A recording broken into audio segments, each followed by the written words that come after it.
When I first started writing, my readers constantly told me my dialogue was flat and lifeless. But after using the methods I'm going to share with you in this video, like the PTL framework, my characters became real and memorable. Readers started to tell me things like, "Your dialogue feels so authentic," and "I can't stop thinking about your characters." My promise to you is that by the end of this video, you will also know how to write gripping dialogue your readers just can't stop talking about. One of the biggest problems we see with dialogue when we are reviewing manuscripts is that for most of the time, it's boring. Great dialogue instantly grabs attention from your readers. One thing you can do right away is to try starting in the middle of the action or with an intriguing line. A couple of examples would be, "I didn't poison his drink, at least I didn't think I did," or "I know exactly where the money is, but you're not going to like it."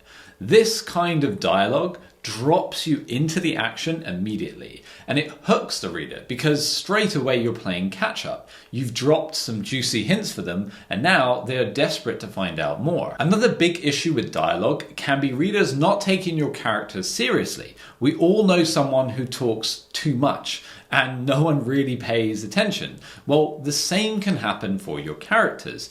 Just how we as humans in real life need to establish credibility and prove we are worth listening to, so do your characters. A weak example of character dialogue would be, "Maybe we should evacuate." A much stronger example should be, "I've led disaster evacuations for 10 years. Believe me when I say we need to leave right now." You can see how this establishes your character's credibility. It makes your readers pay attention to what they are saying, and it makes them trust what they are about to say next. Another key insight when writing captivating dialogue is to make sure every line of dialogue reveals something about your characters. Who are they, what they want, and how they clash with each other. Where does the tension come from? Because this constant drip of insight keeps readers fully engaged and invested in your characters' conversations. Now let's talk about something I call the PTL method for dialogue. It's simple, but it's very effective. And here is how it works. First thing you need to do is to create a problem. We're trapped, the storm's already here. Then introduce a turning point. Not if we take the tunnel. I mapped it out last summer. Finally, introduce the lesson. Sometimes surviving means trusting someone else's instincts. And that can be the lesson from this. So this clear structure creates immediate tension and a satisfying payoff. And if you use this formula throughout your book, it will keep readers hooked. Now, initially writing your dialogue can be a sticking point. This is often where writer's block can rear its ugly head. Just let the dialogue flow freely. Don't pause and reflect while the characters are talking. Just let it flow.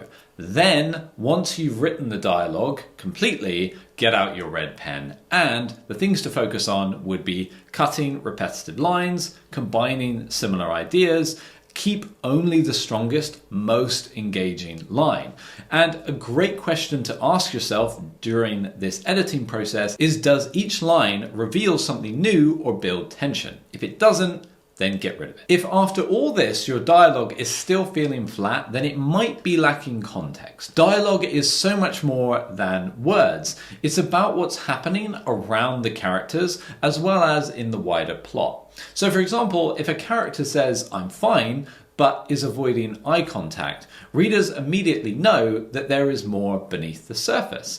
And if they're saying they're calm, but they're pacing around the room nervously, well then again, you've created a powerful subtext to that character. These contextual cues will make your dialogue much richer and a lot more gripping for the reader. Now, you'll know if you've watched any of my videos before that characters who show vulnerability immediately become a lot more relatable. And a great way to communicate this, which we haven't covered before, is through dialogue.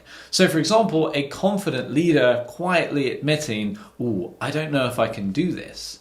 Or maybe a tough detective revealing that that case still haunts me. Where you couple the vulnerability with conflict, your dialogue is going to resonate so much more with readers. We touched on subtext and context a little earlier in this video, but I want to address it more specifically because great dialogue rarely says exactly what it means. And it's best if I illustrate this for you with an example. So here's some dialogue without any subtext. I'm angry because you lied. Not great.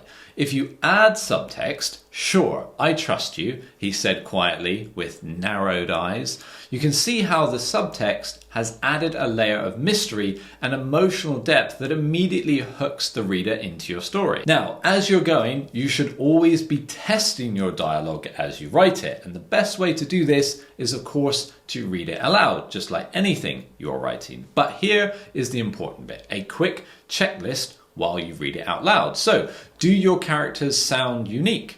Does the dialogue flow naturally? Can someone listening clearly sense any hidden emotions or tensions? And you can fix any spots that don't pass this test, because if every line doesn't feel natural, then it needs work. And speaking of work, editing dialogue and a manuscript is hard work, and it's always best to get professional help. We have some of the best editors in the world ready to help you craft your book into a masterpiece. Check out some of the links down below. We'd love to help you with your book next. Make sure to share your best dialogue snippets with writing friends or groups. Their reactions will tell you everything you need to know. Specifically, you'll be able to work out if your subtext is clear, whether the lines feel realistic, and if anything is confusing, or if you see them starting to nod off, well then you know your dialogue is getting a bit boring. And using this feedback will help you refine your dialogue and just boost your confidence even more. Now that you've used all these techniques and these frameworks to make sure your dialogue is polished, you want to integrate it smoothly into your story. So make sure each conversation moves the story forward or reveals something vital. You also want to place emotional turning points strategically within the dialogue, and also end conversations with memorable lines to keep readers hooked. Always make sure that your dialogue is serving your story and never the other way around. Let me know in the comments down below which of these tips and frameworks you will be using when writing your dialogue. Let me know as well if there's any I missed or any bits of dialogue that you really struggle with. I'd love to hear from you. And finally, YouTube will now be recommending another one of my incredibly helpful writing videos just here, so go ahead and watch that one next.